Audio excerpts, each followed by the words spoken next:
As the election year draws near, various complaints have been filed against several public officials. Hanilin Bisco will discuss what has transpired in Philippine politics with this report.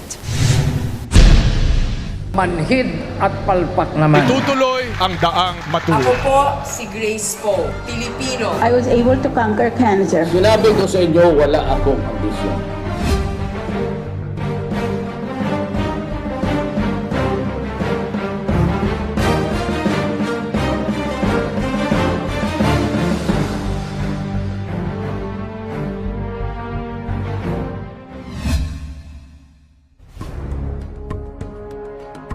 Months before the country welcomes its new leaders, several cases were filed against incumbent officials seeking to join the 2016 race.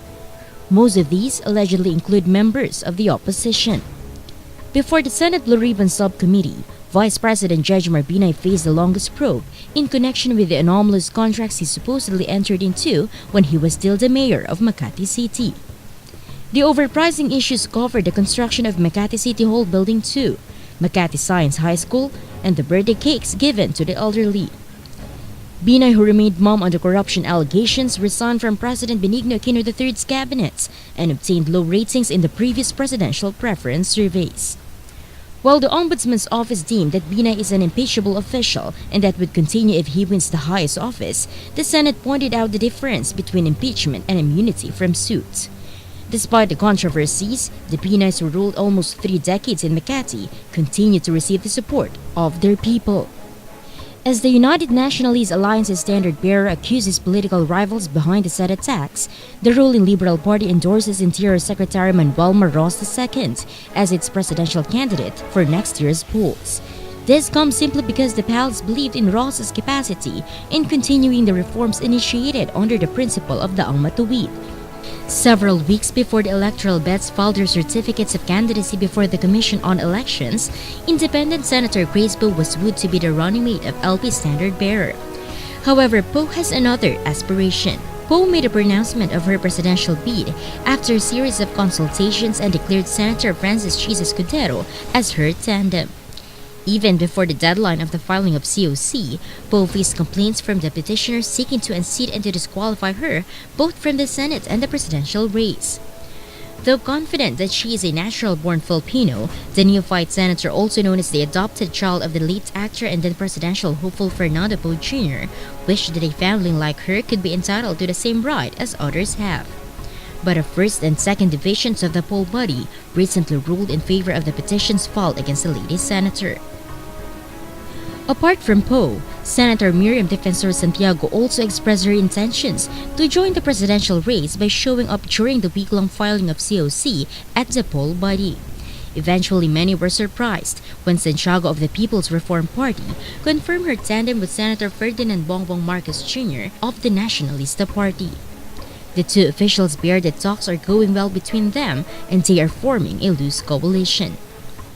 On the other hand, Davao City Mayor Rodrigo Duterte had a chance to officially join the race after substituting for Partido Demokratiko Pilipino Lakas ng Bayan initial standard-bearer Martin Dino. However, the mayor, who is now leading the presidential preference survey, is challenged by the death squad issue in his city and the recent disqualification case filed against him by Risalito David, the electoral bet, who also filed a similar petition against Poe. Before the end of 2015, Rojas and Duterte meantime had a word war that started when the former interior chief noted that the peacefulness in Davao City is a myth. The Davao mayor meantime hit back by saying Rojas' Wharton degree is a myth as well. Duterte also threatened to slap Rojas when he goes to Davao when the claims are true. Both officials meanwhile chose Senator Alan Peter Cayetano and Camarines Sur Representative Leni Robredo as their running mates respectively. Each of the aspirants has to win his or her own undertakings before getting a sure seat in the next administration, and their platforms and preparations for the May 2016 polls would determine if they would win the mark of every Filipino. Ako si Mar Rojas, tinatanggap ko ang hamon ng ating mga boss. Itutuloy, palalawakin at ipaglalaban ang daang matuwid. Nog-nog, pandak, laki sa hirap. Pero di tulad ng iba, maraming nagawa. Yan si Binay. Huwag tayong mag-iwanan. Opo, tayo mismo. ayusin natin ang Pilipinas. Walan, handa ka na ba? Handa na po, Mayor. Halika na, baguhin natin ang bayan. For GNN's The Recap 2015, Hanilin Bisco.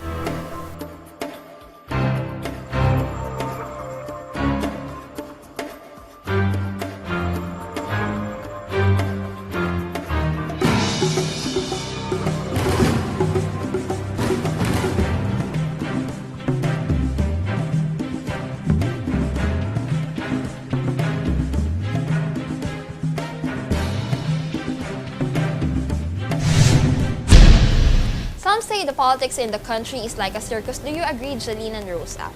Well, yes, Rich, I agree with you. Like the Filipino people, mostly the netizens, have perceived the Philippine politics as an entertainment. Let's just cite the recent verbal truce between Davao City Mayor Rodrigo Duterte and Liberal Party standard-bearer Mar Rojas. You know, ito na nga yung tinatawag nilang serye, kumbaga. Na tinatangkilik ng Pilipino naman ngayon. Tama ka diba? dyan.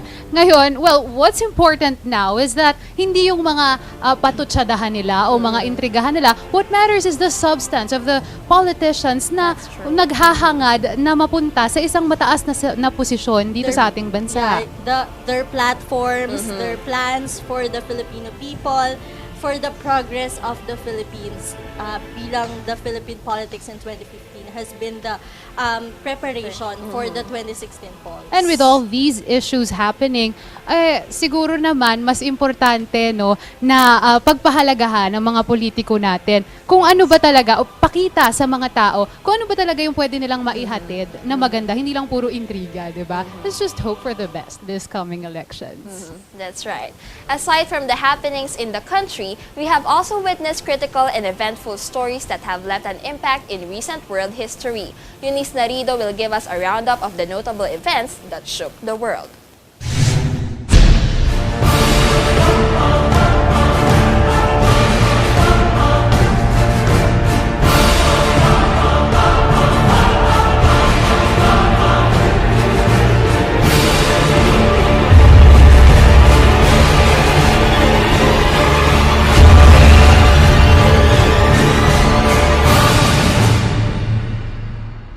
From terror attacks and major tragedies to the approval and amendment of critical pacts and agreements of world leaders, these events sum up year 2015's highlights around the globe.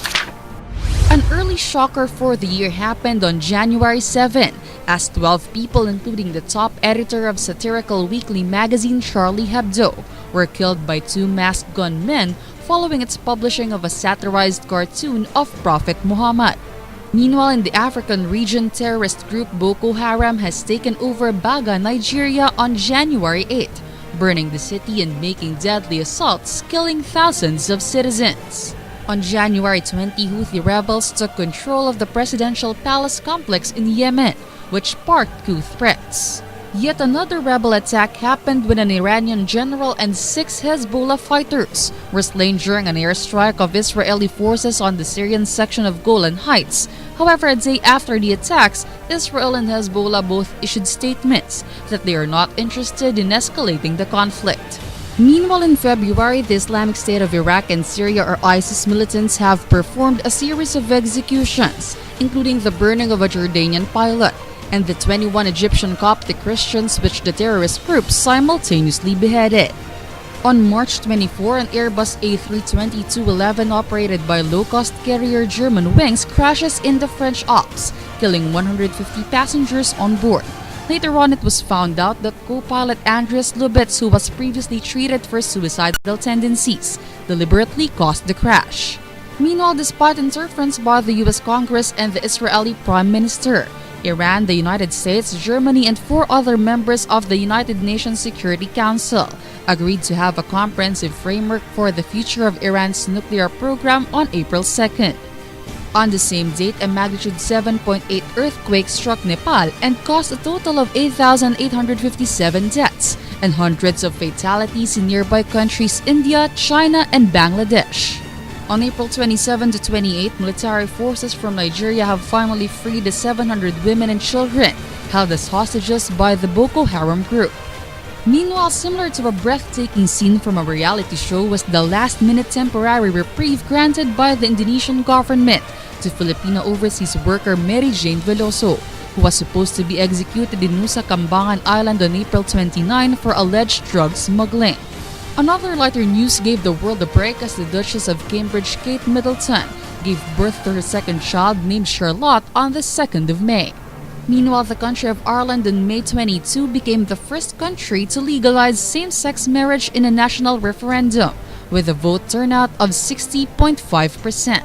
Meanwhile, the hashtag #LoveWins and rainbow-colored photos flooded the social media on the 29th of June after U.S. Supreme Court ruled that same-sex couples are now allowed to get married in a 5-4 decision by the American justices, making U.S. the 21st country to legalize gay marriage.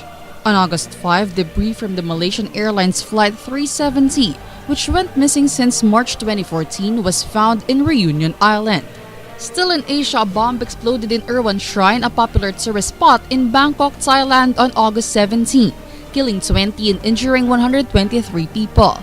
The day after the incident, a second bomb exploded in the city, but none was reported injured and nobody claimed responsibility for the bombing.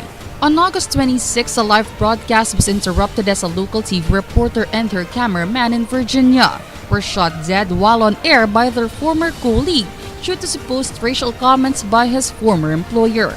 The suspect, Vester Lee Flanagan II, who went by the name Bryce Williams, later shot himself dead hours after his crime.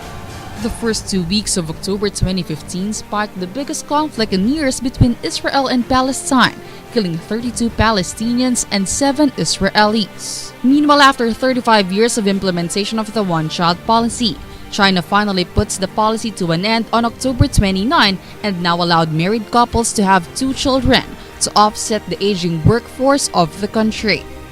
And just before the month of October ends, a Russian plane Airbus A321 carrying over 217 passengers and 7 crew members en route to St. Petersburg crashed in the Sinai Desert.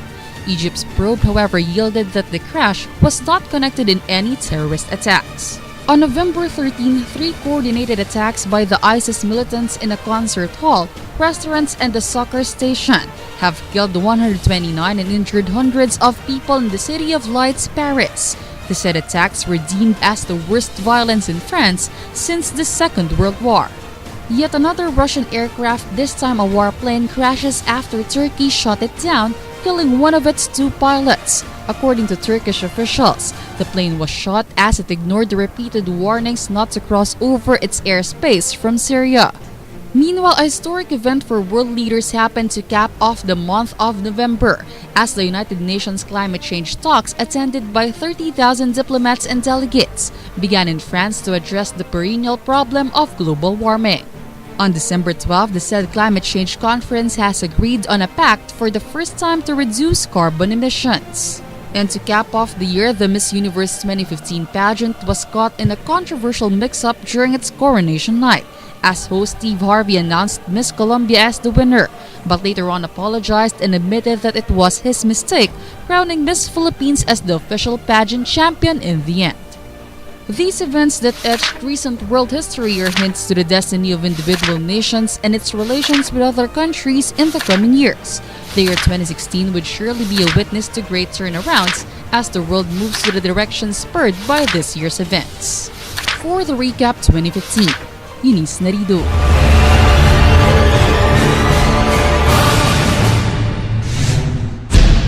Well, the world has faced a lot this year, don't you agree, Charlie? Yes, unfortunately, we saw what happened in Paris, a lot of terrorism attacks, and within this year alone, 2 major terrorist attacks.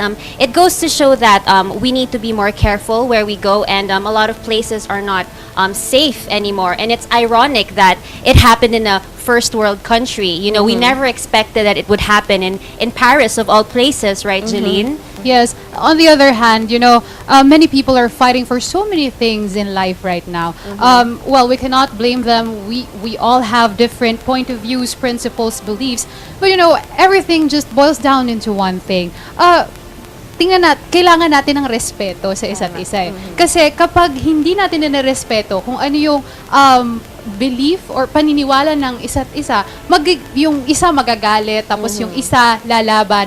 Itong maliit na bagay na pinag-awayan na to, pwedeng mag-umpisa kasi ng maliit na gulo lang siya na pwedeng lumaki. So, Yes, and I think that just because we're all different, we have different beliefs, religions, and a lot of other things, it doesn't mean that we can't compromise, meet halfway, and just respect everyone's beliefs na not all of us think the same way, and we shouldn't also discriminate other people just because we think na, oy, ganito pala yung mga Muslims, di ba? Not all Muslims are like that, not all of them are violent or are terrorists, but we should also educate younger people because we can slowly see that young ones nowadays are being radicalized and joining ISIS, diba? And not all Muslims, not all unscrupulous people are Muslims, right? They're just being stereotyped by people. Yes. Let's just agree to disagree. Yes.